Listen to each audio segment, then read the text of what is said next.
Hello and welcome to another episode of Leading with Women by Egomok. Joining us today is Rashmi Dhanwani, the founder of Artix company, a management consultancy for the Indian cultural sector. They utilize data-driven insights and strategies to create visibility for Indian artists and also enhance value creation. A passionate person, Rashmi has been directing and managing content for the art and media landscape for almost a decade now.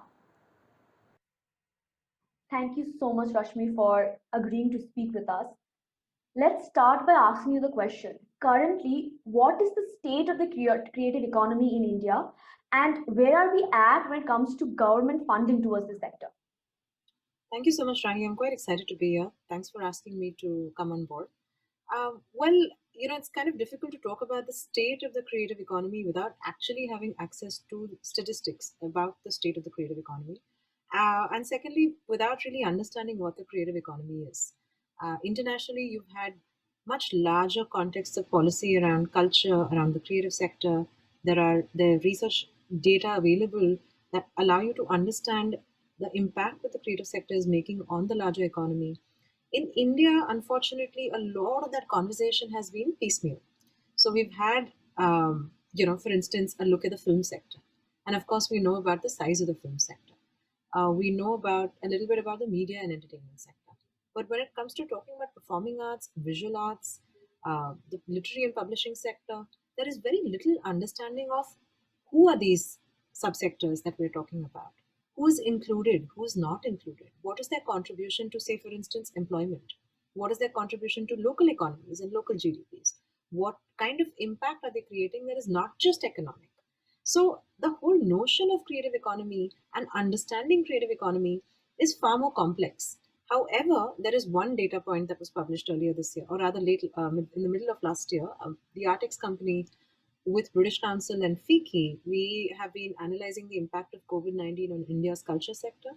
So the teams did sit down and they looked at various data points to see what is the sector looking like, what are different subsectors and their reports talking about the growth of the sector. And one input that has come in with respect to that is that the Indian arts industry has grown over the last few years by 17%, and it holds great potential in terms of its impact on the Indian economy in terms of the direct contribution to employment, skills development, supporting high value ancillary services. So, what I have is a very long answer to a very short question, besieged by the fact that we don't really have data and evidence to support it. What I do have for you is what is the government doing about it? Now, again, it's a bit of a diffused conversation because when you're talking about the creative sector overall, unfortunately, we are only looking at the Ministry of Culture at the moment, which has a policy of what we call arm's length funding, where they have a certain budget which they spend on certain cultural activities because culture is to be supported by the state. And that budget tends to be quite small. Let me give you a quick glimpse of what that has been in the last 5 years. Between 2016 and 2017, that year, the budget was 2,302 crores plus some change. I can share this data with you so you can put it on the video later. 17-18 was 2,530 crores. 2018-19 was 2,600 crores. 2019-20 was 2,647 crores, and 2020-21 was 3,149 crores. Unfortunately, this year, as of the budget announcement that happened just a couple of weeks ago, um, the ministry's only been allocated about 2,687 crores, which is a deduction of 15% from the previous year. It's a bit disappointing because we know that the culture sector has been one of the most sort of badly affected sectors across the world. Your company, Artix company, is a management consultancy. How does this organization? What is the strategy that it utilizes to decentralize knowledge about, as you said, the art sector, the cultural sector? So we do it in three ways, right? One is get the knowledge, second is analyze the knowledge, and the third is circulate it or distribute it. Let me just take a step back and tell you about what Artix does. Artix is strategic consultancy that works across access and the arts, and we look at our main mission is to articulate value for the arts. We believe arts has value. Arts is important to us as individuals, as a society, and as human beings. Unfortunately, as the sector, we don't have too many ways of articulating this value. So what ends up happening is that while everybody partakes in our cultural activities and the arts, nobody is willing to pay for it or willing to support it, or conversations around policy falls on deaf ears because we don't value it. And Okay. our way of talking about this value and articulating this value is data and evidence research. When you've got data and evidence to talk about the value that you're adding, you're able to advocate for it more effectively and efficiently. The second way in which we approach this value building exercise is audiences. When you have thousands of people attending something, when you have thousands of people appreciating it, when you have thousands of people understanding what the value of this is and what it makes them feel like, you're advocating for the arts. So we advise cultural organizations on audience development strategy. And as a part of that, what we've also realized over 5 years of our work is that you can't be talking about building value for the arts when you're not sort of at the same time helping the sector understand what advocacy for itself is. So we do a lot of work around sector development. So we run a lot of workshops and learning and development opportunities for creative professionals across various domains. And it's across all of this work that we are able to then generate the right kind of content and curate the right kind of content for the audience, whether it's a layperson or a creative professional. So I actually later I do want to reach out, talk to you about the audience management part. But before that, you talked about, which is also in your homepage, it's kind of this main sentence that you have, that Artix is in the intersection of access and art. So what is the unique ability that you get at this intersection? Well, I think it's just the privilege of being able to see the world with the perspectives of both the audience and the artists and the arts organizations. And that allows us to develop a very empathetic lens into creating a equitable strategy. So the audience orientation has changed from here is the art that I should listen to as a part of my cultivation, and moving from there into another space where they are questioning whose art and why this art, into a space where you want arts for consumption and entertainment. Okay. And that changes the way you look at the arts. While the artists are also evolving and changing and thinking about who are they creating for, what are they creating towards, how they're responding to the global trends and needs. And at this stage, where we are at is audience is seen as integral to the artistic process of not making but exhibiting. What is art without an audience? Those are the questions that are being asked. And if you're able to connect these dynamics with each other, where now the community, the audience has become a community, and the community seeks identity from amongst the artists, and they seek a sense of like deep connection. This is the very interesting dynamic where we stand, where we are able to sort of articulate these tensions and these relationships that seem to be established between these two friends. They've never been foes. Arts and audiences have never been foes. And we use access as a way to create spaces of empathy across these two. So you constantly do give a lot of focus on the audience, and that without audience, there we can't focus on the artists. And you've also spoken about how the audiences have been evolving and what an important role they hold. You talked about how, as a management consultancy, you also focus a lot on audience outreach. So could you just outline some of the strategies you have in that space? Sure. So I think to begin with, when we talk about audience outreach, a lot of people have this misconception that audience is bums on seats. And we often say that, see, that's the role of marketing. We don't look at audience from a marketing point of view. We look at an audience, or the idea of an audience, from a your vision point of view. Why are you doing this? Why do you want that specific audience? What is the change that you want to see in the world and the audience when you finish your work?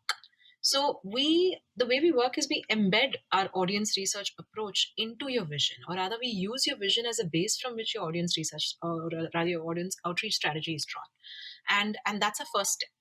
And then we look at all of the audience touch points that you have as a cultural organization, and how are those touch points being used to speak to whom, in what way, and how is it that those communication methods that you're using to speak to your audience and get in touch with them, what is the medium, and what's the message, and is the message being received?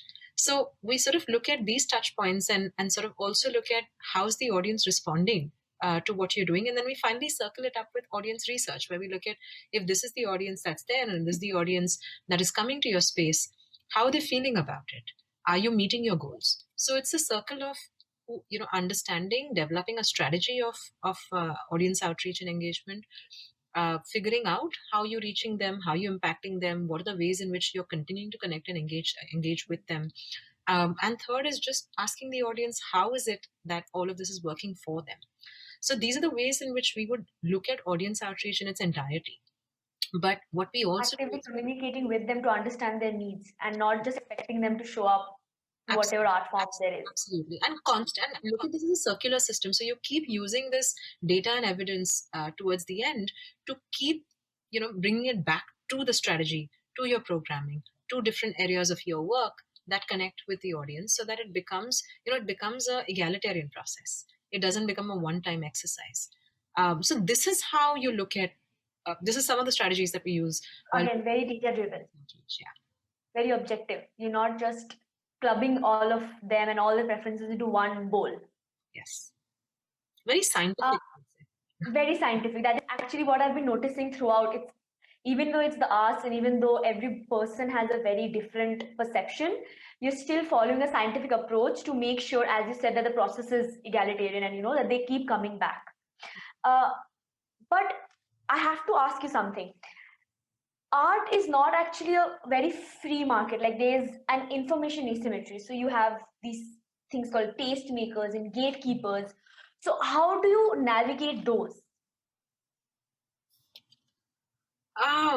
It's that's a very interesting question. Let me think about it for a second. So here's the thing, right? Like, it's the reason why I call it's a very interesting question is because I am of the opinion that even though there are cultural tastemakers that exist, you do not include them in your thinking. Okay.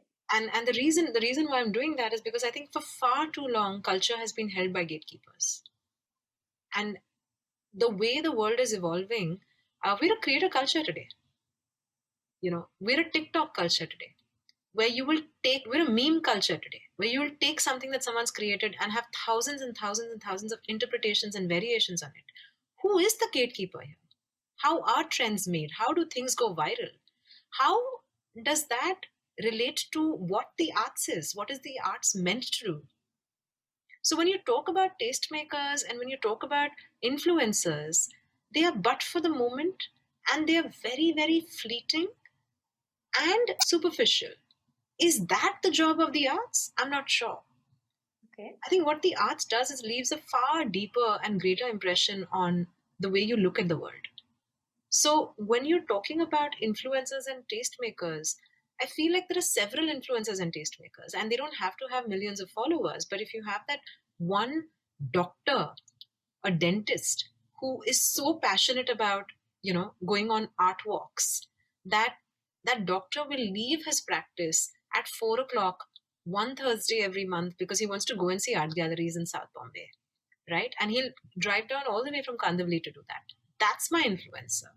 That's my tastemaker. It's not on numbers, because that's the person that's going to live that passion and talk to 20 other people and explain to them why arts is valuable and important, and how is it that's made him see the world differently. And I'm actually giving you a real life example when I'm saying that, right? We've actually seen people like this. Okay.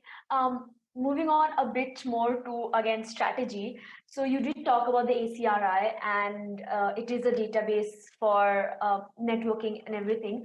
But what is next for your organization? Is it marketplace? Is it products? Is it collective brands? What do you see coming up next? So I think the one thing that I keep seeing coming up is just the value for data and evidence. I think COVID has shown a lot of people the need to rely on evidence and data to talk about their work or to even understand their work. So I think that will continue to be one of the big trends going forward, not just in the culture sector but across domains. So that's something that we see really strongly. I think there'll be a lot more reliance on self-funded models for the arts. So that's another thing that we're seeing. So we're seeing a huge amount of reliance on cultural entrepreneurship. So Okay. we've seen, like, actually, in times of COVID, we've also seen some of the bigger art patronage structures which have been dismantled, right? Because they just couldn't withstand, the impact of COVID.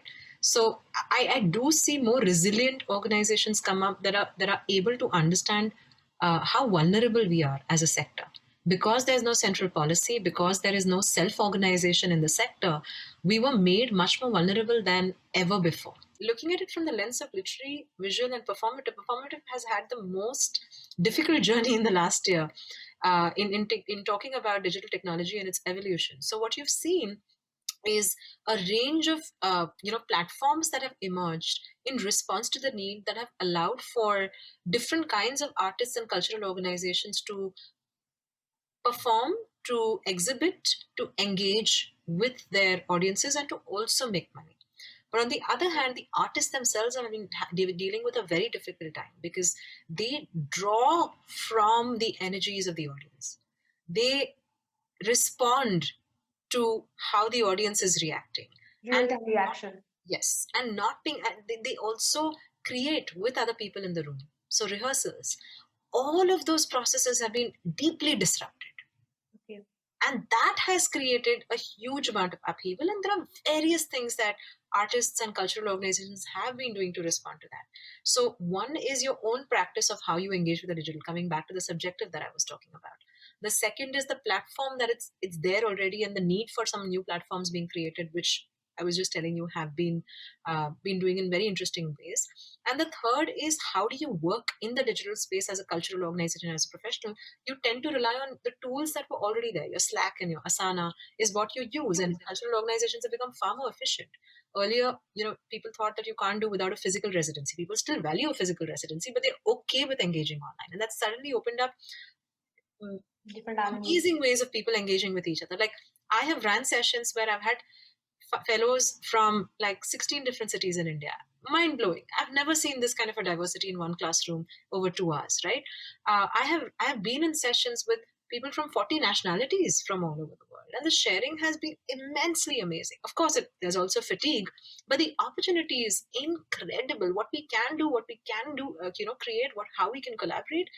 There is a long way to go, and a lot of new doors have emerged.